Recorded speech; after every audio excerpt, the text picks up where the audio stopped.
ಸರ್ವಸ್ಮ ಆತ್ಮನೇ ನಮಃ. ವೇದಿಕೆಯನ್ನು ಅಲಂಕರಿಸಿದಂತ ಗಣ್ಯರೇ, ಉಳಿದೆಲ್ಲ ಸಭಾ ಸದಸ್ಯರೇ, ಇವತ್ತು ಗುರುಗಳಾದಂಥ ಪರಮ ಪೂಜ್ಯ ಪೇಜಾವರ ಮಠಾಧೀಶರಾದಂಥ ವಿಶ್ವೇಶತೀರ್ಥ ಶ್ರೀಪಾದರ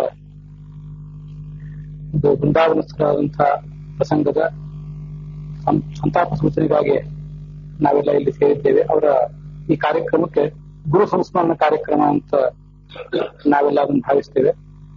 ದೇಶದಾದ್ಯಂತ, ಕರ್ನಾಟಕ ರಾಜ್ಯದಲ್ಲಿ ಮಾತ್ರ ಅಲ್ಲ, ದೇಶದಾದ್ಯಂತ ಅವರ ಈ ಗುರು ಸಂಸ್ಮರಣ ಕಾರ್ಯಕ್ರಮ ನಡೆದೇ ಇರ್ತದೆ.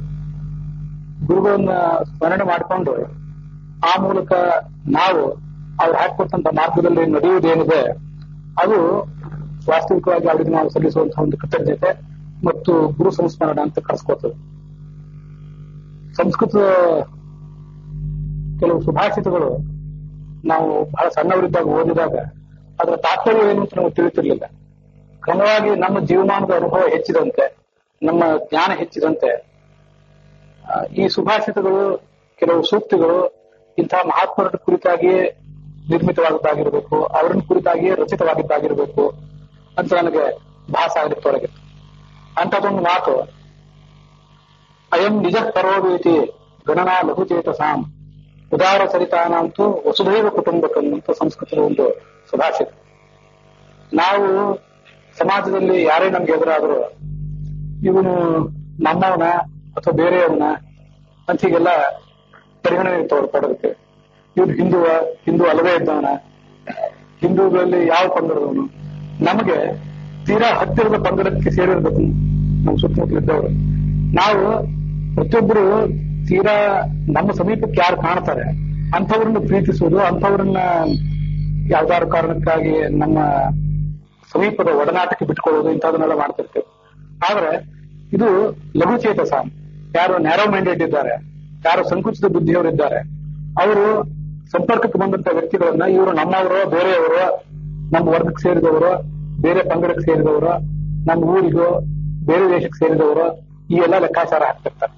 ಆದ್ರೆ ಉದಾರ ಚರಿತಾನಂತೂ, ಯಾರು ಉದಾರ ಚರಿತ್ರರಿದ್ದಾರೆ, ಯಾರು ಬ್ರಾಡ್ ಮೈಂಡೆಡ್ ಇದ್ದಾರೆ ಅಂಥವ್ರು ವಸುಧೈವ ಕುಟುಂಬಕಂ. ಈ ವಸುಧೈವ ಕುಟುಂಬಕಂ ಅನ್ನೋದನ್ನ ಕೆಲವು ಸಂಘ ಸಂಸ್ಥೆಗಳಿಗೆ ಶಿರೋನಾಮಿಯಾಗಿ ನೀವೆಲ್ಲರೂ ನೋಡಿರ್ತೀರಿ. ವಸುಧ ಅಂದ್ರೆ ಇಡೀ ಭೂಮಿ, ಈ ಭೂಮಿಯೇ ಒಂದು ಕುಟುಂಬ. ಈ ಭೂಮಿಯೇ ಕುಟುಂಬವಾಗಿ ನಮಗೆ ಕಾಣಬೇಕಾದ್ರೆ ಈ ಜಗತ್ತಿನಲ್ಲಿದ್ದಂಥವ್ರು ಎಲ್ಲರೂ ಕೂಡ ನಮ್ಮವರಾಗಿ ನಮಗೆ ಕಾಣಬೇಕಾದ್ರೆ ಬಹಳ ಉದಾತ್ತವಾದಂತಹ ಒಂದು ಮನೋಭಾವ ಇದೆ. ಅಂಥ ಉದಾತ್ತವಾದಂತಹ ಮನೋಭಾವವನ್ನ ಗುರುಗಳು ತಮ್ಮ ಜೀವಮಾನದಲ್ಲಿ ಅಳವಡಿಸ್ಕೊಂಡಂಥವ್ರು. ತಾವು ಎಲ್ಲೇ ಹೋದ್ರೂ ಕೂಡ ಅದನ್ನ ಸಮಾಜಕ್ಕೆ ಬೋಧಿಸ್ತಾ ಇದ್ರು. ಮತ್ತೆ ಅವರು ಯಾವಾಗಲೂ ಹೇಳ್ತಾ ಇದ್ದಂಥ ಒಂದು ಮಾತು, ನಾನಾ ಜನಸ್ಯ ಶುಶ್ರೂಷ ಕರ್ಮಾಖ್ಯ ಕರವನ್ವಿತೇ ಅಂತ ಹೇಳಿ.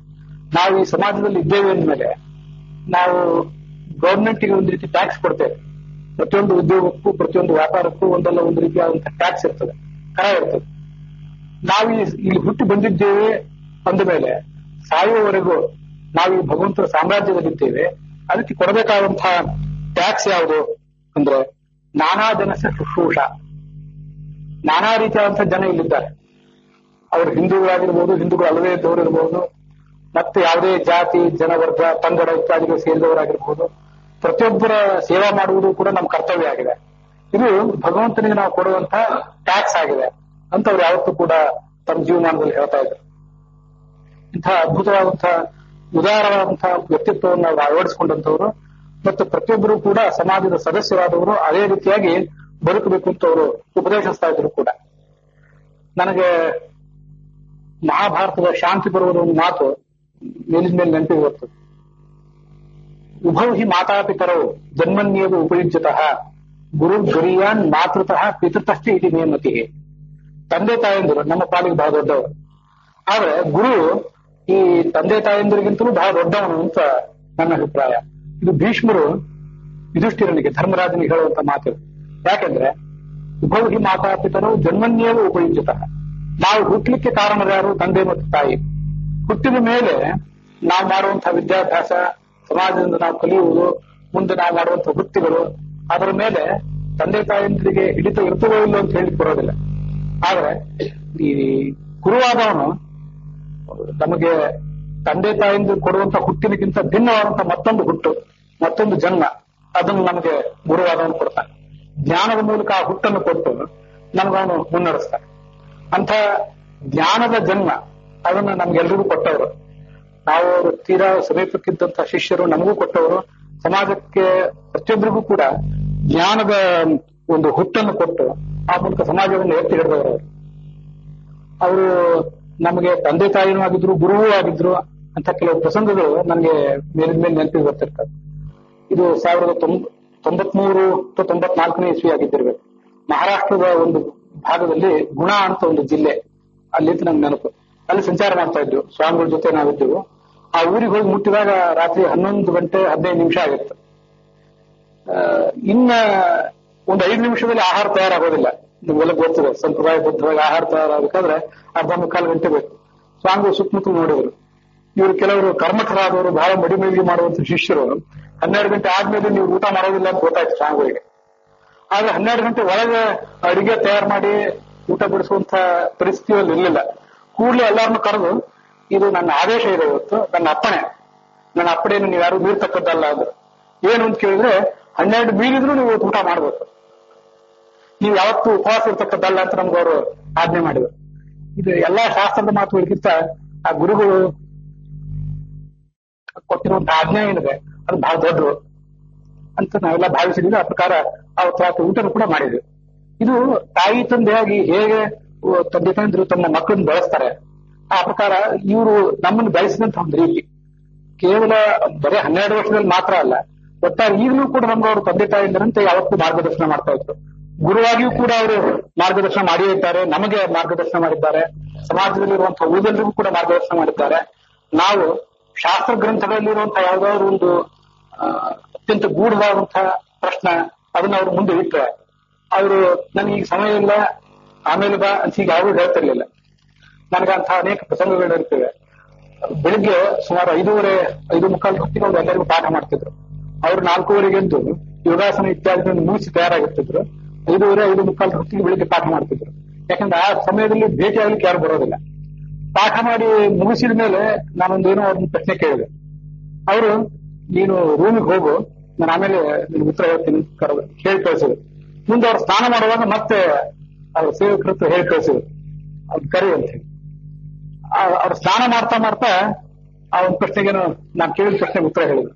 ಮತ್ತೊಂದು ನಾನೇನೋ ಕೇಳಿದೆ, ಮತ್ತೆ ನೀನು ಹೋಗು, ಇನ್ನೊಂದ್ಸರಿ ಕರಿತೀನಿ ಅಂದ್ರು. ಸ್ನಾನ ಮುಗಿಸಿ ಮೈ ಒರೆಸ್ಕೊಂಡು ಮೈಗೆಲ್ಲ ಮುದ್ರ ನಾಮ ಇತ್ಯಾದಿ ಧಾರಣೆ ಮಾಡ್ಕೊಂಡು ಜಪ ಮಾಡ್ಲಿಕ್ಕೆ ಕೂತ್ಕೊಂಡಿದ್ರು. ಮತ್ತೆ ಕರೆಸಿ ಅಂಥ ಪ್ರಸಂಗಗಳಲ್ಲೂ ಕೂಡ ಅವರು ನಮ್ಗೆ ಏನು ಸೂಚನೆ ಕೊಡಬೇಕಾಗಿತ್ತು, ಇಂಥ ಗ್ರಂಥವನ್ನು ನೋಡು, ಇಂಥದನ್ನು ಓದು, ಅಥವಾ ನೀನು ಓದಿದ್ರು ನಿನ್ಗೆ ಯಾವ್ದು ಅರ್ಥ ಆಗಿಲ್ಲ ಅನ್ನೋದನ್ನ ನಮಗೆ ಸೂಕ್ಷ್ಮವಾಗಿ ಅವ್ರು ಹೇಳ್ತಿದ್ರು. ಇದು ನಾವು ಬರೀ ವಿದ್ಯಾರ್ಥಿ ಆಗಿದ್ದಾಗ ಮಾತ್ರ ಅಲ್ಲ, ಈಗಲೂ ಕೂಡ ಪ್ರತಿಯೊಬ್ಬ ಅವರ ಶಿಷ್ಯನು ಸಮಾಜದಲ್ಲಿ ಎಲ್ಲಿದ್ದಾನೆ, ಯಾವ ಊರಿನಲ್ಲಿದ್ದಾನೆ, ಏನು ಮಾಡ್ತಾ ಇದ್ದಾನೆ, ಅವನು ಕೇವಲ ಸಮಾಜದಲ್ಲಿ ತನ್ನ ಹೊಟ್ಟೆ ಹೊರಕೊಂಡು ಮಾತ್ರ ಇದ್ದಾನೋ, ಮತ್ತೇನಾದ್ರೂ ಸಮಾಜಕ್ಕೆ ಉಪಯುಕ್ತವಾದ ಕಾರ್ಯವನ್ನು ಮಾಡ್ತಾ ಇದ್ದಾನೋ ಅಂತ ಅನ್ನೋದನ್ನ ಅವರು ಯಾವತ್ತೂ ಕೂಡ ಗಮನಿಸ್ತಾ ಇದ್ರು. ಸಮಾಜಕ್ಕೆ ಏನನ್ನಾದ್ರೂ ಕೊಡಬೇಕಾದದ್ದು ನಮ್ಮೆಲ್ಲರಿಗೂ ಕರ್ತವ್ಯ. ಇದು ಎಲ್ರಿಗೂ ವಿಶಿಷ್ಟವಾದ ಕರ್ತವ್ಯವೇ. ವಿಶೇಷವಾಗಿ ನಮ್ಮಂಥವ್ರು ನಾವು ಅವರ ಶಿಷ್ಯತ್ವದಲ್ಲಿ, ಅವ್ರ ಗರಡಿಯಲ್ಲಿ ಬೆಳೆದವರೇನಿದ್ದೇವೆ, ಆ ಪೂರ್ಣಪ್ರಜ್ಞೆ ವಿದ್ಯಾಪೀಠ ಅವರು ಸಮಾಜದಿಂದ ಬೆಳೆಸಿದಂತಹ ಒಂದು ಸಂಸ್ಥೆ ಅದು. ನಿಮ್ಗೆ ಇದು ಗೊತ್ತಿದೆಯೋ ಇಲ್ಲೋ, 1956ನೇ ಇಸ್ವಿಗೆ 1956ನಲ್ಲಿ ಆ ಪೂರ್ಣಪ್ರಜ್ಞೆ ವಿದ್ಯಾಪೀಠ ಸ್ಥಾಪನೆ ಆದಾಗ ಸುತ್ತಮುತ್ತಲಿನ ಮನೆಗಳಿಗೆ ಹೋಗಿ ಪ್ರತಿನಿತ್ಯ ಅಕ್ಕಿ ಭಿಕ್ಷೆ ಬೇಡ್ಕೊಂಡು ಬನ್ನಿ ಅಂತ ಬೇಡ್ಕೊಂಡು ಬರ್ಲಿಕ್ಕೆ ಇಬ್ಬರು ಸಿಬ್ಬಂದಿ ಇದ್ರು. ಪ್ರಾಚೀನ ಗುರುಕುಲದಲ್ಲಿ ಹೇಗೆ ಪದ್ಧತಿ ಇತ್ತು ಅಂದ್ರೆ, ಶಿಷ್ಯರಾದವರು ತಾವೇ ಸುತ್ತಮುತ್ತಲಿನ ಮನೆಗಳಿಗೆ ಹೋಗಿ ಬೇಡ್ಕೊಂಡು ಬಂದು ಗುರುವಿಗೆ ಕೊಟ್ಟು ಆಮೇಲೆ ತಾವು ತಿನ್ಬೇಕಾಗ್ತಿತ್ತು.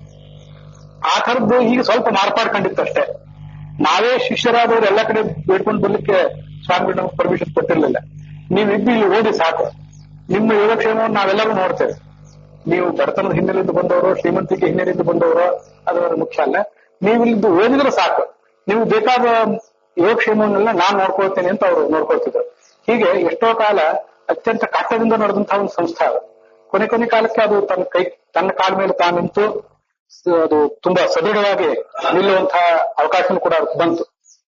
ಹಾಗಾಗಿ ಸಮಾಜದಿಂದ ಅತ್ಯಂತ ಸುಭದ್ರ ರೀತಿಯಲ್ಲಿ ಪೋಷಿತವಾದಂತಹ ಒಂದು ಸಂಸ್ಥಾದಲ್ಲಿ ಬೆಳೆದವರು ನಾವು. ನಮಗಂತೂ ಆ ಸಮಾಜಕ್ಕೆ ಏನನ್ನಾದ್ರೂ ಕೊಡಬೇಕಾದಂತಹ ಕರ್ತವ್ಯ ಯಾವತ್ತೂ ಕೂಡ ಮನಸ್ಸಿನಲ್ಲಿ ಇರಬೇಕು. ಇದನ್ನ ಅವರು ಶಿಷ್ಯರಾದವರು ನಮಗೆ ಬೋಧನೆ ಮಾಡ್ತಾ ಇದ್ರು. ಸಮಾಜಕ್ಕೆ ಎಲ್ಲದಕ್ಕೂ ಕೂಡ ಅವರು ಅದನ್ನು ಬೋಧನೆ ಮಾಡ್ತಾ ಇದ್ರು. ನಾವು ಈ ನಮ್ಮ ಒಂದು ಕರಿ ಹಲಗೆ ಬ್ಲಾಕ್ ಬೋರ್ಡ್ ಇದ್ರೆ ಅದ್ಮೇಲೆ ಏನಾದ್ರು ಬರಿಬಹುದು, ABCD ಬರಿಬಹುದು, ಈ ಬರಿಬಹುದು, ಏನನ್ನಾದ್ರೂ ಬರಿಬಹುದು. ಬ್ಲಾಕ್ ಬೋರ್ಡ್ ಇಲ್ಲದೆ ಹೋಗಿ ಬರೆಯುವುದು ಏನನ್ನ? ಹಿಂದೂ ಸಮಾಜ ಅಂತ ಒಟ್ಟಾರೆ ಹಿಂದೂ ಸಮಾಜ ಅಂತ ಅನ್ನೋದು ಒಂದು ಬ್ಲಾಕ್ ಬೋರ್ಡ್ ಇದ್ದಂತೆ. ಅದಿದ್ರೆ ಅಲ್ಲಿ ಬೇರೆ ಏನನ್ನಾದ್ರೂ ಬರಿಬಹುದು, ಬೇರೆ ಬೇರೆ ಜಾತಿ ಪಂಗಡ ಇತ್ಯಾದಿಗಳು ಬರಿಬಹುದು. ಆ ಹಿಂದೂ ಸಮಾಜ ಅನ್ನೋ ಬ್ಲಾಕ್ ಬೋರ್ಡ್ ಇಲ್ಲದೆ ಹೋದ್ರೆ, ಇನ್ನೂ ವ್ಯಾಪಕವಾಗಿ ವಿಚಾರ ಮಾಡುವುದಾದ್ರೆ ಮಾನವ ಸಮಾಜ ಅನ್ನುವಂಥ ಬ್ಲಾಕ್ ಬೋರ್ಡ್ ಇಲ್ಲದೆ ಹೋದ್ರೆ ಅದ್ರ ಮೇಲೆ ಯಾರು ಏನನ್ನು ಬರೀಲಿಕ್ಕೆ ಸಾಧ್ಯ? ಹೀಗೆ ಅವ್ರ ಸಮಾಜಕ್ಕೆ ಯಾವತ್ತೂ ಕೂಡ ತಿಳಿ ಹೇಳ್ತಾ ಇದ್ರು, ಅಂತ ಉಪದೇಶವನ್ನು ಅವ್ರು ಮಾಡ್ತಾ ಇದ್ರು. ಹಾಗೆ ನಾವು ಒಟ್ಟಾರೆ ಮಾನವ ಸಮಾಜಕ್ಕೆ ತಲುಪಿದವರು, ಸೇರಿದವರು ಅಂತ ಅನ್ನೋದನ್ನು ಮೊದಲು ಗಮನದಲ್ಲಿ ಇಟ್ಕೊಳ್ಬೇಕು. ಮುಂದೆ ಹಿಂದೂ ಸಮಾಜ ಮತ್ತೆ ನಮ್ಮ ಕಾರ್ಯಗಳು, ಕರ್ತವ್ಯಗಳು ಇವೆಲ್ಲ ನಮ್ಮ ವೈಯಕ್ತಿಕ ಆಚಾರ ವಿಚಾರಗಳು ಏನೇ ಇಲ್ಲಿ ಎಷ್ಟೇ ಕಟ್ಟುನಿಟ್ಟಿದ್ದಾಗಿರಲಿ, ನಾವು ಸಮಾಜವನ್ನ ಪ್ರೀತಿಸಬೇಕು. ಸಮಾಜಕ್ಕೆ ನಮ್ಮ ಬಗ್ಗೆ ಯಾವತ್ತೂ ಕೂಡ ಅಪನಂಬಿಕೆ ಬರಬಾರ್ದು. ನಾವು ಸಮಾಜವನ್ನು ಅಪನಂಬಿಕೆಯಿಂದ ನೋಡಬಾರ್ದು. ಭಗವದ್ಗೀತೆಯಲ್ಲ ಮಾತು ಹೇಳ್ತಾರೆ, ಯಸ್ಮಾನ್ ನೋದ್ವಿಜತೆ ಲೋಕಃ ಲೋಕಾನ್ ನೋದ್ವಿಜತೆ ಚಯಃ. ಸಮಾಜದಿಂದ ನಮಗೆ ಏನು ಭಯ ಇರಬಾರ್ದು, ಸಮಾಜಕ್ಕೆ ನಮ್ಮಿಂದ ಏನು ಭಯ ಇರುವಂತೆ ನಾವು ನಡ್ಕೊಳ್ಬೇಕಾದ್ರೆ ನಮ್ಮ ಕರ್ತವ್ಯ. ಹಾಗೆ ನಡ್ಕೊಂಡವರು ಸ್ವಾಮಿಗಳು, ಹಾಗೆ ನಡ್ಕೊಂಡವರು. ಅದನ್ನ ಪ್ರತಿಯೊಬ್ಬರು ಕೂಡ, ಸಮಾಜದ ಪ್ರತಿಯೊಬ್ಬರು ಸದಸ್ಯನೂ ಕೂಡ ಹಾಗೆ ನಡ್ಕೊಳ್ಬೇಕು. ಆ ಮೂಲಕ ಧರ್ಮದ ಒಂದು ಪುನರುತ್ಥಾನ, ರಾಷ್ಟ್ರದ ಪುನರುತ್ಥಾನ, ಸಮಾಜದ ಪುನರುತ್ಥಾನ ಇದನ್ನ ಮಾಡಬೇಕು ಅಂತ ಅವರು ನಮ್ಗೆಲ್ಲ ಉಪದೇಶಿಸ್ತಾ ಇದ್ರು. ಇಡೀ ಸಮಾಜಕ್ಕೆ ಅವರು ಉಪದೇಶಿಸಿದ್ದಾರೆ. ಅವರು ಉಪದೇಶಿಸಿದಂತಹ ಆ ಮಾರ್ಗದಲ್ಲಿ ನಾವೆಲ್ಲರೂ ಕೂಡ ಮುನ್ನಡೆದು ಆ ಮೂಲಕ ಅವರ ಆದರ್ಶವನ್ನ ನಮ್ಮ ಜೀವಮಾನದಲ್ಲಿ ರೂಢಿಸಿಕೊಳ್ಳೋಣ. ಆ ಮೂಲಕ ಅವರ ಗುರು ಸಂಸ್ಮರಣವನ್ನ ಸಾರ್ಥಕವಾಗಿ ನಾವು ಮಾಡ್ತೇವೆ ಅಂತ ಶಪಥ ಮಾಡೋಣ ಅಂತ ಹೇಳಿ ನಾನು ಎಲ್ಲ ಎರಡು ಮಾತುಗಳನ್ನ ಇಲ್ಲಿ ಮುಗಿಸ್ತಾ ಇದ್ದೇನೆ. ಶ್ರೀಕೃಷ್ಣ ಅರ್ಪಣಮಸ್ತು.